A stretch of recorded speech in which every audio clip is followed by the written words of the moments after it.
Hi everyone, welcome back to my lab and today's video, which is going to be my first roundup of my monthly makeup basket, and this is for February. So I'm going to review absolutely every single product that I used during the month of February to give you an idea of how I like them in case you were interested in checking any of these out. So first I have my brow products, and I want to start with this brow pencil from IT Cosmetics. I received it in a BoxyCharm, and what I do not like about this pencil is how thick it actually happens to be. This is not one of those super skinny brow pencils, and so I have a really difficult time getting a precise line with it. Also, the spoolie is not my favorite just because it's really thick and I find that I'm hitting my face unless I just use the very edge of it, and so I honestly don't really care for this pencil at all, but I'll continue to use it and finish it up, but I will only use it when my brows are freshly done because otherwise it's just impossible. I kind of knew that was gonna be the case on first impression, so that's why I added my Anastasia Beverly Hills brow powder. This is a tried and true product. I love it. It's very easy for me to use, and so I included it in my monthly makeup basket for when the pencil failed me. I also have this brow definer or brow enhancer. It's super tiny. It's by the Sephora collection, and basically I just use this to clean up my brows. And again, I was anticipating having trouble with that pencil, and so I included this in my monthly makeup basket so that I could clean up any mistakes from those. It's just really easy and convenient and also pretty affordable, so I definitely enjoy that. And this was the brow gel that I used for the month. This one is by Hourglass, and I like it okay. I think the brush is really interesting. This was something that I received from Influenster. The brush, as you can see, it has thicker bristles on one side. It has longer bristles on one side and shorter bristles on the other. I saw Stephanie Nicole put this in her favorite products from Sephora video, and I've seen other people include it in their favorites. However, I honestly don't like this very much. I think that since this is one of those fiber building products, its effects are really pretty much lost on me. My brows are pretty thick already, and so I don't really need the fiber effect. I prefer a gel that is sort of stiff and will hold my brows in place, and this really isn't it. So I think for the price, me personally, it just doesn't work for me, although I understand that for some people that may have more sparse brows, they may enjoy this a little bit more.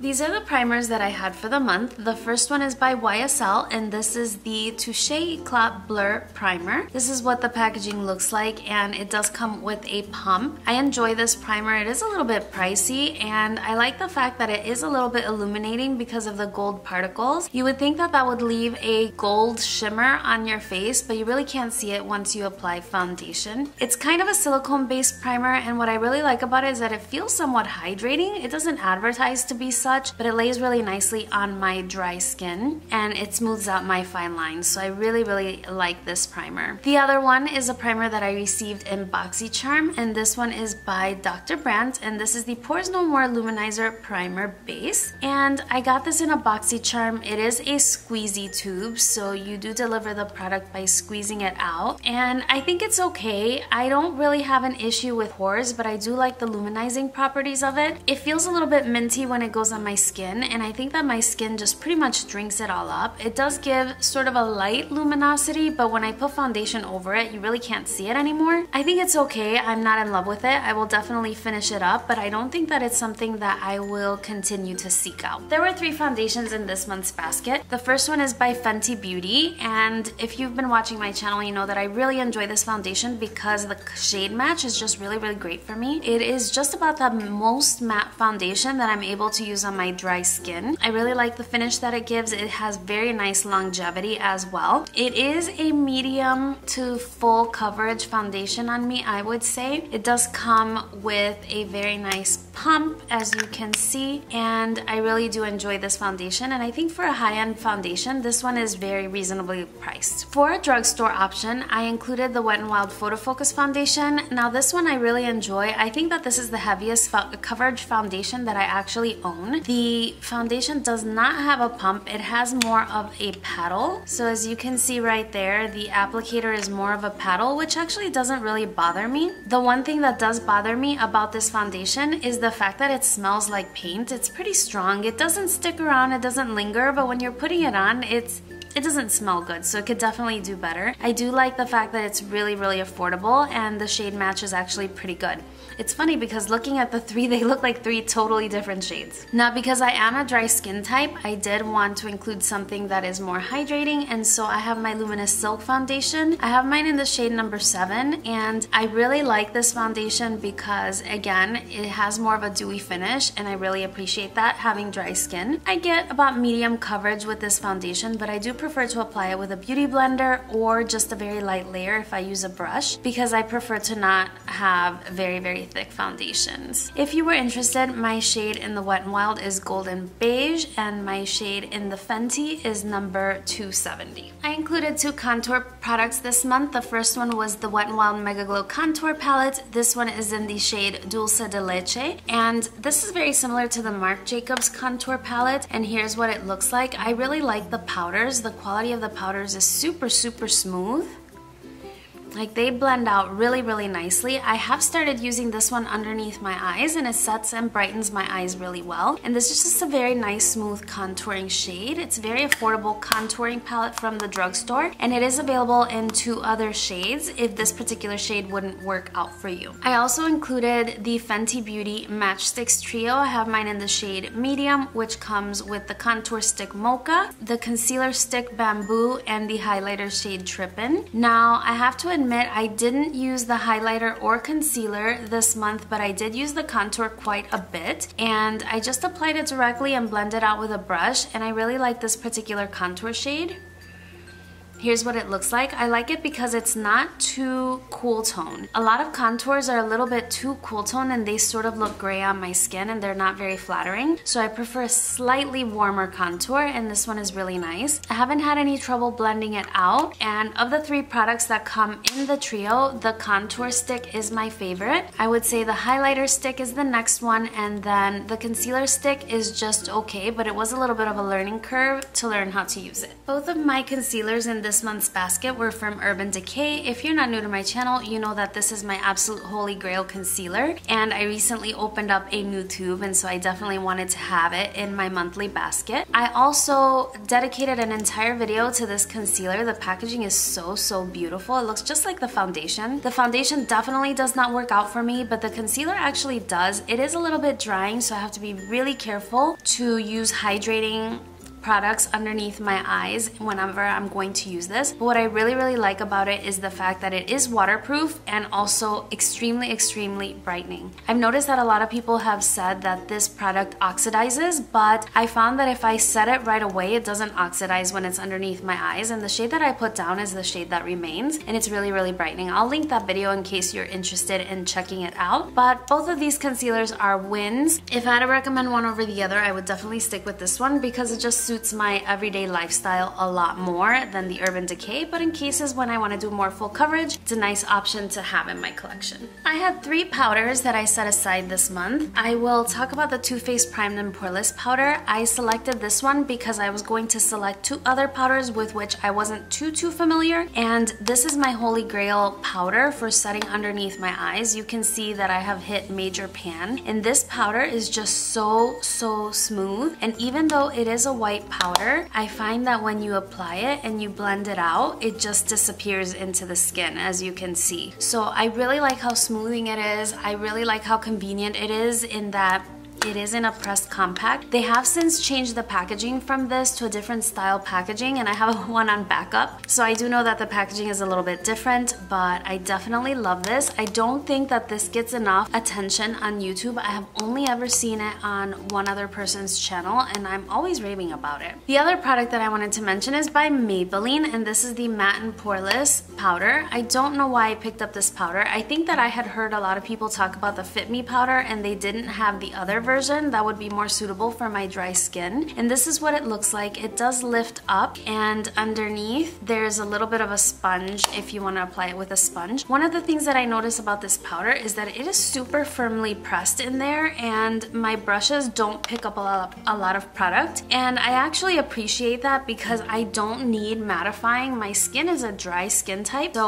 I don't really need mattifying products, but I did find that to set my foundation, a really light layer of this worked out really well, and so I appreciated that it was firmly pressed so I wouldn't be picking up too much powder and potentially end up looking very cakey. The last powder that I have is by Kat Von D, and this is the Lock It Setting Powder in the shade Translucent. Now, one of the interesting things about this powder is that I feel that it has some sort of shimmer. It's not exactly translucent, so it has sort of a color to it, or maybe it could be because of the packaging, but I find that when I apply it underneath my eyes, it has sort of a little bit of shimmer, and I don't like to draw that kind of attention to my under eye. As a result, I really didn't enjoy using this underneath my eyes, but I did find that I could use a very light layer all over the face and it sets my foundation really well. So that was fine. I'll probably finish out this powder, and I don't think that this is something I would repurchase, and neither would I repurchase this one, but this one I definitely would. These are the highlighters that I set aside for the month. The Ofra highlighters are incredible, absolutely amazing, very, very super pigmented, and they give you a very intense highlight. This one is in the shade Rodeo Drive, and the other one is in the shade Beverly Hills. I did include these in my monthly favorites because I was just so impressed with the formula and how well they blended over my skin. And even though they're really, really blinding highlights, they don't emphasize any texture. I will go ahead and give you a swatch of this one. You can see how metallic goodness it is, and that is what it looks like on the back of my hand. Super, super soft powder and very, very blendable. I really, really enjoyed using those this month. So that is those. The packaging is not really nice for a product that's so expensive, but I think that it would be something that would be good for makeup artists, especially this one, because you carry one product and you have 5 different shades of highlighters. So I definitely do recommend these. The packaging again is not the best, but I could see how it would be good for a makeup artist who would want to see and grab what they need right away. The next highlighting palette that I had is this one by Stila, and this is those Heaven's Hue highlighters. These are those putty formulas. I have swatched these on my channel already, but I can definitely do another swatch. I never get tired of touching these highlighters. They are so creamy. They have such a strange and unique texture.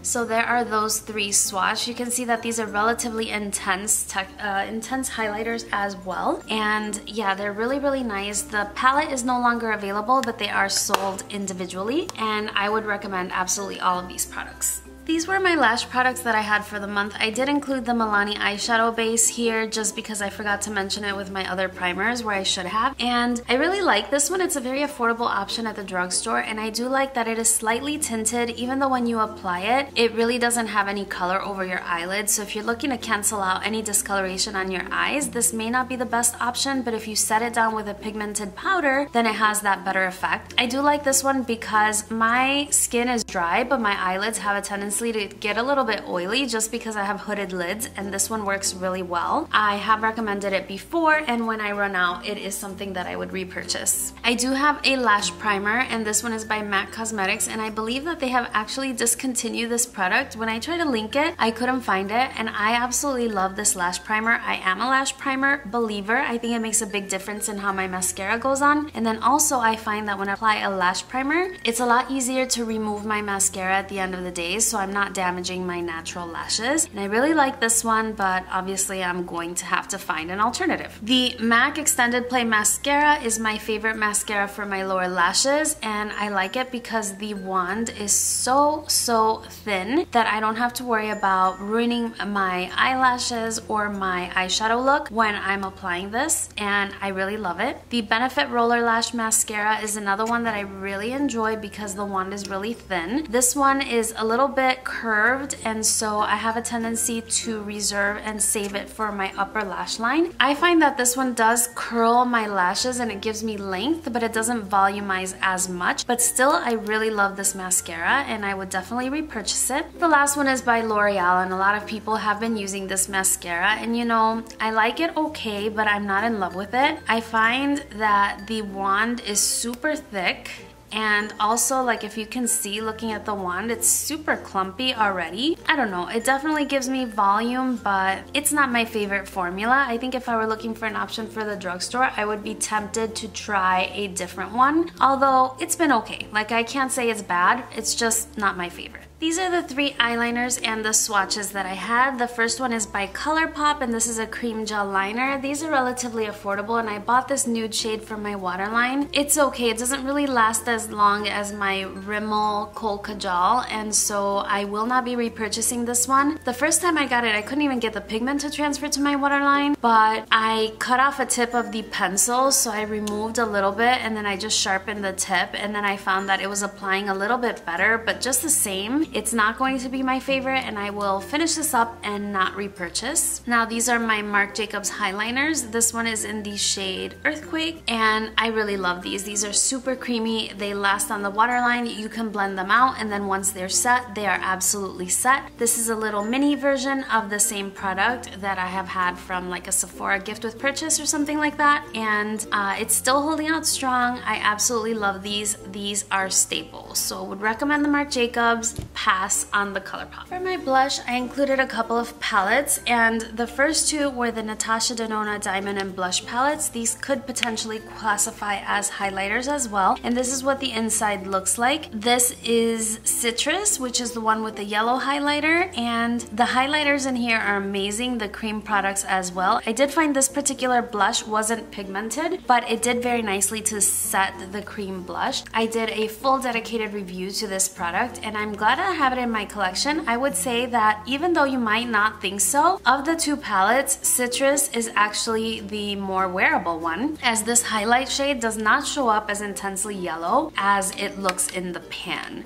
So this one is Citrus, and this one is Daria. This is the one that my friend Jessica reviewed in our collaboration. I was wearing this in my recent monthly favorites video, and I enjoy this one. This one has more of that intense glow. I would say that if you're looking for something very intense, this would be the palette to pick up, but the more wearable of the 2 would be Citrus, and this one is Daria. So very nice palettes. I'm glad that I have them in my collection. This is the Morphe 9B palette, and here's what it looks like. It looks a lot more pigmented on camera than it actually is in real life, and the blushes are actually a little less pigmented than you might think. I like them because you have some warmer shades, definitely with the red. You have some cooler tones, and then you have some more neutral blushes. I'll swatch a couple of these. I did purchase these on Haute Look, and here's what the swatches look like.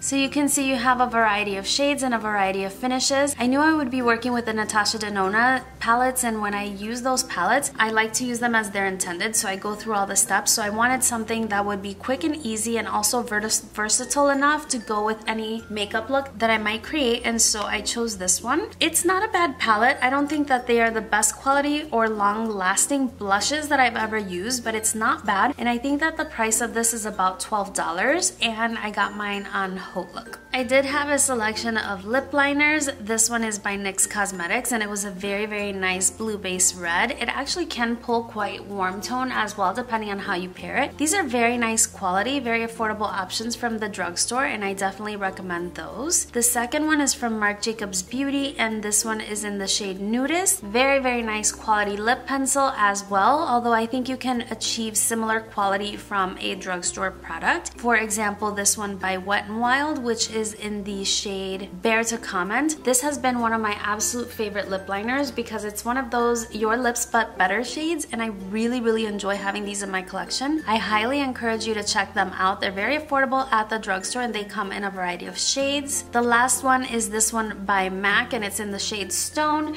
I selected this one for more cool tone lip looks, especially one of the lip products that I will show you in just a minute. Of all of the lip pencils that I have here, let me see. The NYX one is one that you sharpen, and so is this one by MAC. I actually don't mind lip pencils that you have to sharpen because I find that you can get them to stay creamy a lot longer if you don't use them that often because they don't dry out. Here are the lip products that I used for the month and swatches. So this is the Pat McGrath, I think this is called the Lip Fetish Lip Balm, and I swatched it here, but it's a lip balm, so obviously you can't see it. It's beautiful packaging. It's her only lip product that comes in the white packaging. Other than that, it's the traditional bullet lipstick packaging, and this was $38, and I just got it, and this is how much I have left, which as you can see is not much at all. And even though it works nicely, I like it. I can't say that it's worth $38, so I'll probably keep the packaging for decoration when I'm done, but I will not be repurchasing this one. The next product is one by YSL, and I have it in the shade number 12. This one was in my favorites from last year, and this is a very balmy lip product. You can see that I've almost used all of it. It's a really nice, comfortable product, and it has very nice pigmentation. I love this for everyday wear. I have a couple more of these in my collection. I absolutely love them. I think they're definitely worth the price. I also had pulled out these L'Oreal X Balmain lipsticks, and I have 3 shades, and they're swatched right here. The first one is in the shade Glamazon, and this is this cool tone. It looks gray, but when applied to the lips, it looks more like a cool tone brown. It's surprisingly more wearable than you would think. This one is in the shade Fever, and that's what it looks like swatched. It's a very nice muted orange color. I love this one. It was in my favorites for this month. And lastly is one that you liked quite a lot. This one is in the shade Confession, and that's what it looks like swatched on the back of my hand. I'm going to actually pull it out because it looks brighter than it actually is on camera. So that's what the shade actually looks like. So these have the typical L'Oreal lipstick smell, so if that bothers you, I don't think you're going to enjoy these. But other than that, they're very nice lipsticks and very creative shades. A little bit pricey, but drugstore coupons do apply if you get them at Ulta. And the last two are my Fenty Beauty Mademoiselle lipsticks. Very impressed with this formula. This one is in the shade Freckle Fiesta, and the last one in the shade Griselda, and that's what that one looks like swatched. They're very comfortable, definitely matte lipsticks. Very cute packaging as well. Lightweight, they fit in your purse really nicely. They last well throughout the day. Very impressed with this formula. I wouldn't mind adding more of those to my collection. I did want to include 2 perfume samples, and so I tried these for the month. You can see this one is by Chloe, and it's not very well used at all. This is a very sophisticated fragrance. It's not necessarily something that I go for. I wouldn't call it a floral, but it's more of a musky fragrance. It's a very sophisticated fragrance. I like it. I don't dislike it, but it's also not a favorite. So this is something that I enjoy having in the sample size, but I can't say I would be purchasing this in a full size. The other one is an Acqua di Parma, and it is in the Blue Mediterranean fragrance. I actually like this one. I'm wearing it today. To me, it smells like a package of candy might smell. Like if you opened a pack of the sweethearts that they have around Valentine's Day, it kind of smells like that to me. So it's a little bit unexpected, but a very nice fragrance as well, though not one that I would buy in full size. And last but not least, the eyeshadow palettes that I was working with this month. The first one was the Narcissist Loaded eyeshadow palette. It's a very beautiful neutral palette. I would say that it runs more on the warm tone than cool tone, but you can definitely get some neutral looks out of it. I will always be pulling out a neutral palette for everyday wear and also to complete looks on more brighter, bold palettes that I might have. And this one is really nice, very nice formula. I have no complaints about this one. So if it's something that you're interested in, if you're looking for a neutral palette, then this is not a bad one at all. The other palette that I had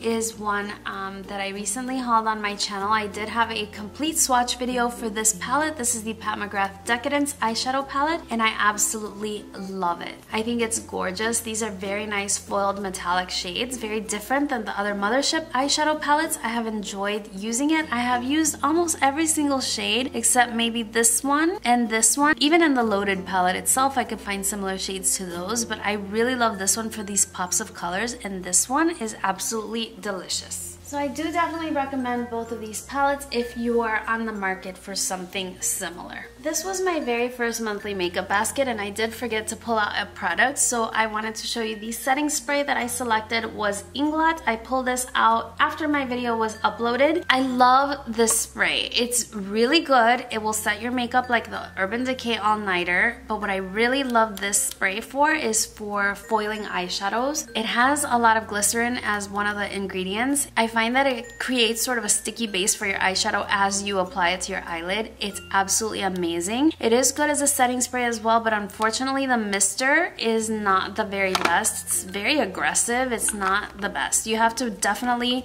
press the button all the way down or you're going to get an uneven mist and not be very happy. So I did also include this. That's everything for this video. If you do enjoy seeing a roundup of all of the products that I pulled out for me to use that particular month, let me know by giving this video a big thumbs up so that I know and I continue to do them. I think this is a great way to rediscover old favorites. Thank you so much for watching. Please subscribe if you haven't already. I hope you're having a wonderful day. Leave me any questions in the comment section down below, and otherwise, I'll see you in my next video.